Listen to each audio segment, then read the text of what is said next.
Let's create a newsletter in Groupmail. Head to Messages in the sidebar and click New Message. You'll see three options: Newsletter, From Template, and Advanced. Select Newsletter. The newsletter editor opens with two main sections. At the top, you have the subject line and pre-header text fields.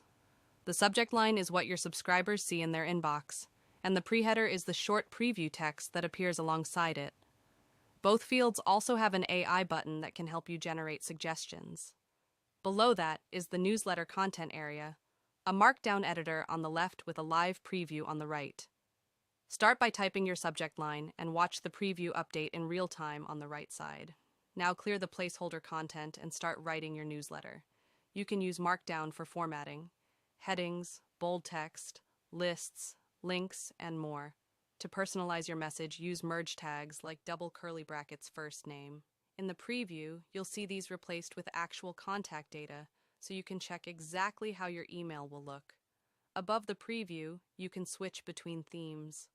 Groupmail offers modern, minimal, and classic, each with different typography and layout. Pick the one that fits your brand. When you're happy with your newsletter, click Save. You can then send yourself a test email to check how it looks in a real inbox. Groupmail also runs a content moderation check, scanning for spam, toxic content, and other issues to protect your sender reputation.